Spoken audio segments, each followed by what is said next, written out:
আমরা আসলে বন্ধ করছি এটা বলা যাবে না, কিন্তু যখন আমরা দেখছি যে শিক্ষার্থীর সংখ্যা কম, সেই কারণে সেখানে কৃতকার্য শিক্ষার্থীর সংখ্যা কমেছে, তখন কিন্তু আসলে সেভাবে করে বন্ধ করা হয় না।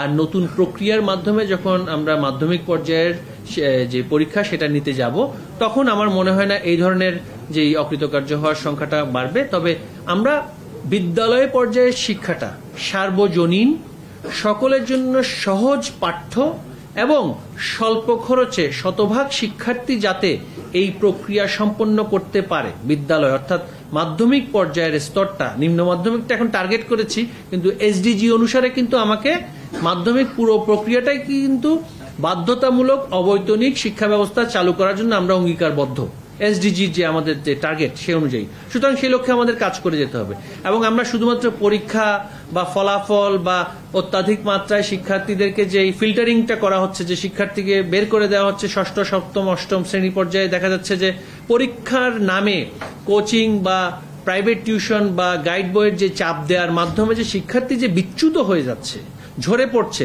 তার উপরে আছে অর্থনৈতিক যে চ্যালেঞ্জ, অতিরিক্ত বেতন ভাতার নাম করে, সেগুলো আমাদেরকে কিন্তু নিরসন করতে হবে। শতভাগ শিক্ষার্থী যারা প্রাথমিকের ঢুকছে বঙ্গবন্ধু কন্যার কল্যাণে আমরা শতভাগ এনরোলমেন্ট আমরা অর্জন করেছি। আমরা চাই শতভাগ মাধ্যমিক পর্যায়ে তারা প্রক্রিয়া শেষ করবে, সেটা আমাদের লক্ষ্য, রাজনৈতিক লক্ষ্য।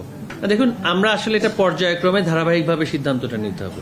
আমাদের বর্তমান কারিকুলামের একটা অত্যন্ত কারিকুলাম সংশ্লিষ্ট বিষয়টা হচ্ছে যে শিক্ষার্থী একটা নির্দিষ্ট সময় পাবে সেই বাড়ির কাজটা করার জন্য। তো সেই ক্ষেত্রে সেটা বিবেচনায় নিয়ে কিন্তু শনিবার বন্ধ রাখা হয়েছিল। আরো অন্যান্য আরো অনেক বিষয় ছিল।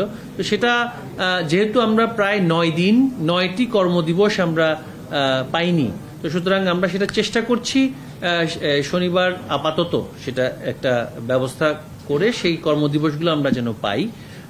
তবে এটা স্থায়ী কোনো সিদ্ধান্ত নয়। তবে আমরা এনসিটিভির সাথে আলোচনা করছি, আমাদের ডিরেক্টরেট অফিসগুলোর সাথেও আলোচনা হচ্ছে যে আমরা তো অবশ্যই চাই যে শিক্ষকদেরও তো একটা সময় সেটা বিশ্রামের প্রয়োজন আছে এবং শিক্ষার্থীদেরও বিশ্রামের প্রয়োজন আছে, এবং শিক্ষার্থীদের ক্ষেত্রে তারা বাড়ির কাজ যথাযথভাবে করছে কিনা, সেটার জন্য সময় পাচ্ছে কিনা, সেটাও খুব দেখার প্রয়োজন আছে। যে অতিমাত্রায় চাপ দিয়ে সব দিন তাদেরকে শ্রেণীকক্ষে পাঠদান করার ক্ষেত্রে রেখে যে আসলে আমরা অনেক বেশি শিক্ষণফল অর্জন করব তা কিন্তু নয়। তাই এটা একটা সাময়িক একটা বিষয়। আমরা আশা করছি যে আগামী ঈদুল আজহার পরে এটা আমাদেরকে হয়তোবা কন্টিনিউ করতে হবে না, সেটা আমরা আশা করছি। তো সেটা আমরা অবস্থা বিবেচনায়